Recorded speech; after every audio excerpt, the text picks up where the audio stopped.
What up? It's your boy, Luke for Prez, back in the mix yet again with another video for you guys. Hope everyone's doing well, as usual.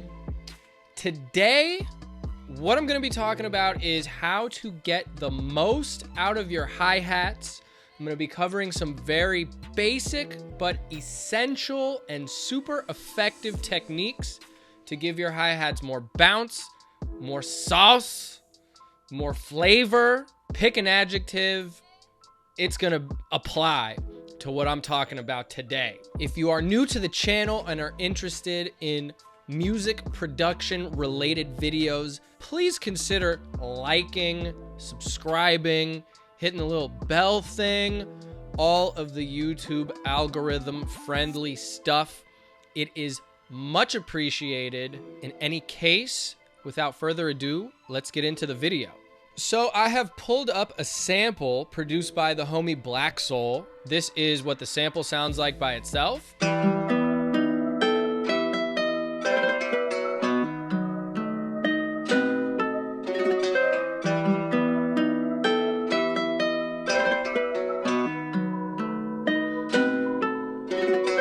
Yeah, so it's already got a pretty good bounce by itself, which is the sign of a fantastic loop. So I've just created a real simple two-step hi-hat pattern just to begin, as well as a really simple 808 pattern. And that's all I'm going to be focusing on for now, because that's actually very similar to the order with which I make beats. I'll start with the melody. In this case, it's a loop already, so I don't need to do anything there. Then add the clap, which is obviously very easy. And then I will start with the hi-hats, because in my opinion, the hi-hats is really what gives the beat the most amount of bounce. When I first started producing, I was really quick to add like 1,000 different percussion elements into a beat to try to give it like a cool swing or whatever. And what I've found with experience and time and just doing this over and over again is a lot of times less is more, and you can get more than enough bounce just by having some cool hi-hats, and there's no need to add like a million different things to the beat. And then at some point, either before or after I mess with the hi-hats, I create the 808 pattern. So this is what it sounds like now.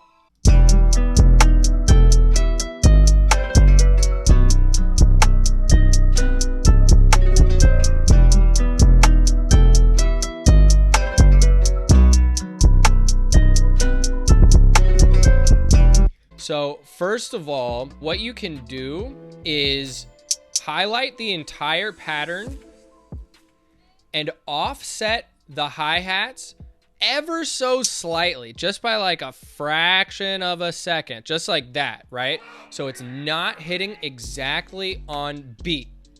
This will automatically give the hi-hats a little bit more swing, and it also allows the kick and the 808 to hit perfectly on time, and thus with less frequencies happening on that exact instant. It will basically indirectly make your drums hit slightly harder. I'll go ahead and play what it sounds like.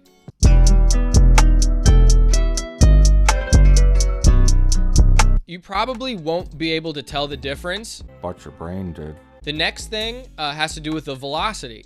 So right now, like the velocity on these are turned all the way up, as you can see. The first thing that I would do is go ahead and turn down the velocity somewhat, because you don't want the hi-hats to be like super loud and overbearing, at least I don't. But then in order to add some more bounce, and we're not changing anything relating to the pattern whatsoever yet, but what you can do is go in and select every other hi-hat here, which is going to take a second, but what I'll do is just do half of it and then copy it. Oh my God, the pressure's on here. Oh.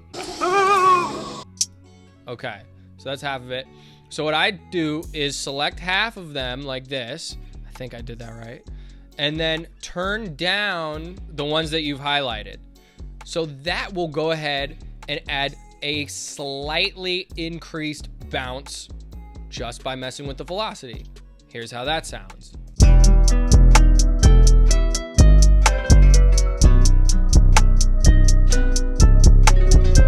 Very subtle, But again, all of these little things are going to end up making a big difference in the end result.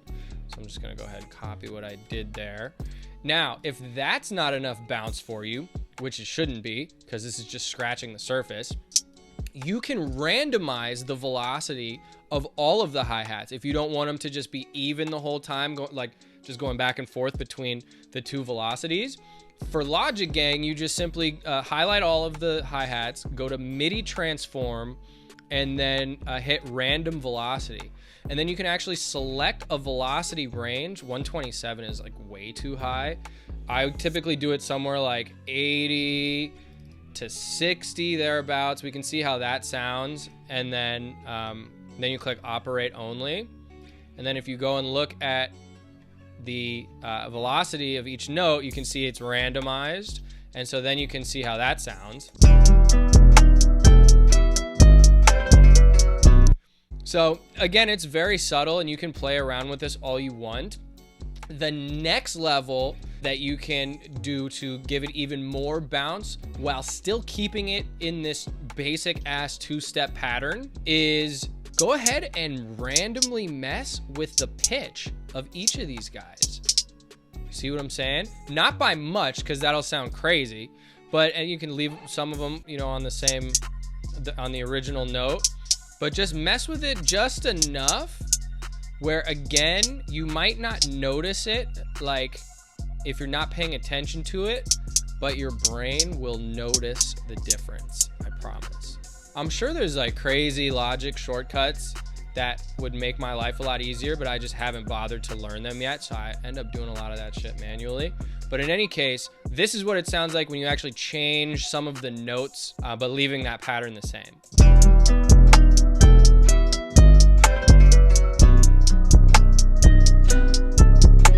So that to me makes a big difference right there. And for certain beats, that might be all you need to do.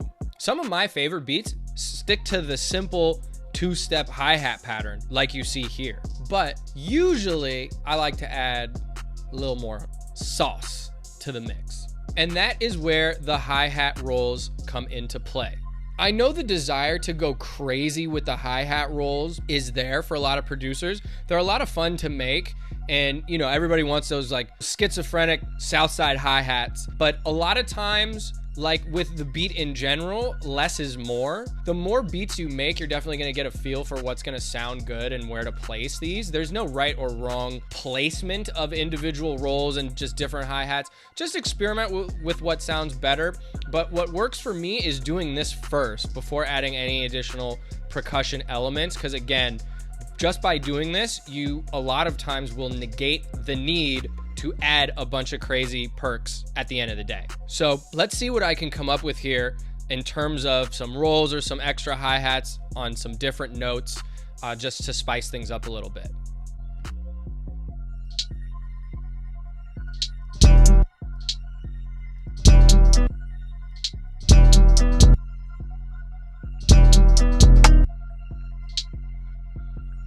And what I'm gonna do is change how the grid is sectioned off to get smaller rolls.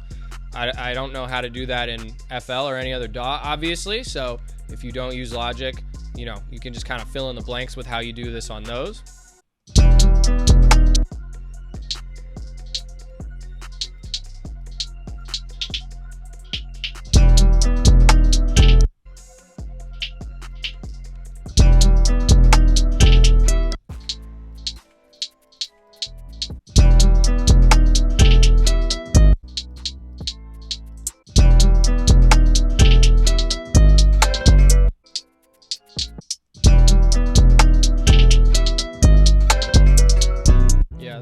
That's cool.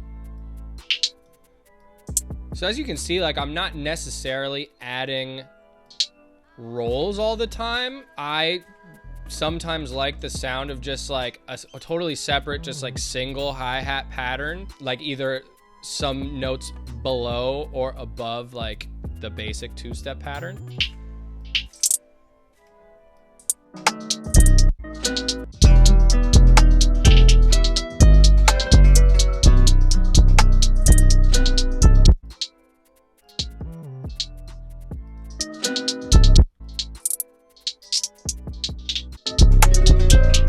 Cool. So I like how that sounds. I'm just doing a 4-bar loop here for the sake of this video to kind of save time, but feel free to add additional variation to the second half here. Ultimately, like, the longer your loops can be and the more variation you can put in them where appropriate, the more interesting the beat is. So keep that in mind. Otherwise it gets a little repetitive, but I think it's fine for the sake of this tutorial. But just so you can hear what it sounds like now with these added hi-hats, these accent hi-hats, if you will.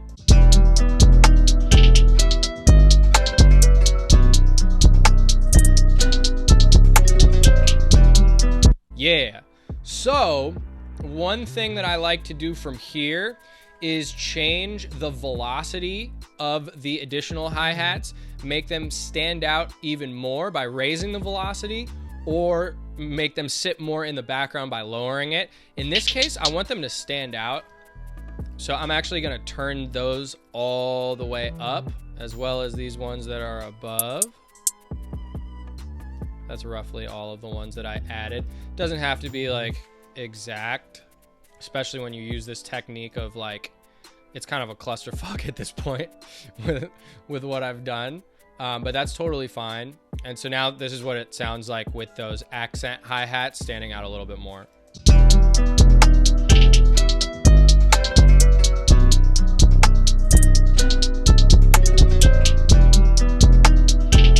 And you can go crazy from here. Like, you don't need to just like turn them all the way up velocity wise, like in the way that I have. You can actually create really cool sounding effects by like doing velocity rolls where you start it low and like gradually build it up or whatever. So go crazy with it. I think velocity in general is just a highly overlooked technique that you can add to bring your hi-hat game to the next level. So from here, what I like to do is duplicate the channel strip with the hi-hat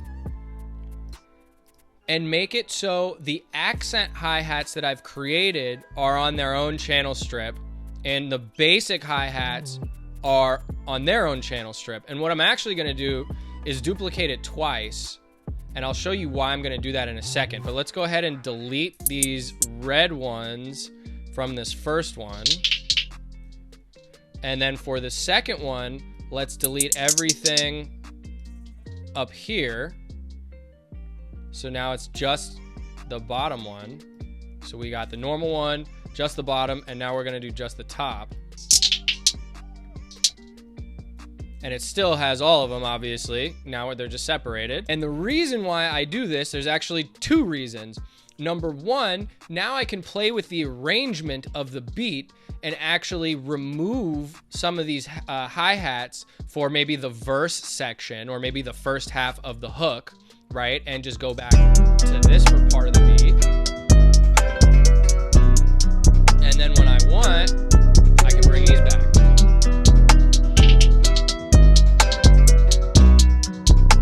Right? So it's a subtle difference, but these little changes, these little things that you take in and take out of the beat as the different sections come in and out, that's, you know, that's where the ear candy really comes. That's what keeps the listener interested. And the second reason I do that is now you can pan these individual channel strips. So the high hi-hats, right, I can pan a little bit to the right. The low ones I can pan a little bit to the left, and I can leave this one in the middle if I'd like. And now let's hear how it sounds. It's gonna be subtle, but if you're using headphones, you might be able to hear what I'm talking about.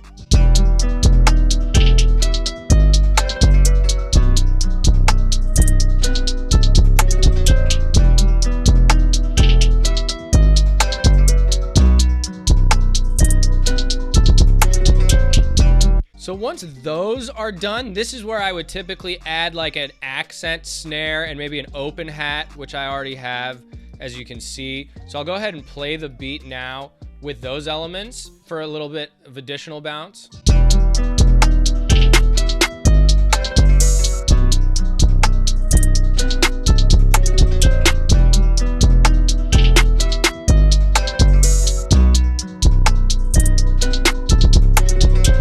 And then, you know, obviously, like, I would add a kick that could come in and out, which I haven't done yet. But that's really, like, the gist of it. I don't know if I would add too much more to this beat in terms of the drums. The only other thing that you can do that I would recommend that I do is, you know, apply an EQ to the hi-hats. It's gonna depend on the hi-hat sample that you're actually using. Like, some of them probably won't even need an EQ necessarily. It really just depends. But what I would for sure do is just at least throw an EQ on and analyze where the frequencies are. And as you can see with this one, for some reason, there's like a little bit of frequencies showing up on the low end. And that, you don't want that. You don't want any other element to be in that low range, because that is room that you want exclusively for the 808, in my opinion, at least. So I take out that entire thing and then I boost the highs a little bit just to make it a little crispier. All this stuff is really subtle, but it adds up to a great end result. So that's something that you can do. Some people add like very slight reverb to their hi-hats as well. I'm not a huge fan of that. I do that more in drill beats than I do in trap beats, but it's a personal preference. That, you know, that obviously comes down to the mixing element. That's basically it. Those are some really simple ways that you can spice up your hi-hats right away and add some more flavor to your beats. I hope you've enjoyed this video. I hope you have found it useful. Let me know in the comments if you have additional hi-hat tips that I have not covered. And while you're at it, follow me on Instagram. I have been stuck at 2.9K on Instagram for eons. It just is what it is. Like, every time I gain a few followers, I lose a few. I'm just like stuck right at the 2.9 mark. Help your boy get to 3K. We just hit 3K subs on YouTube. Help your boy get to 3K on the gram. That'd be like a amazing feat. So yeah, that's all I got. Once again, thank you for watching, and I will catch you guys on the next one. Peace.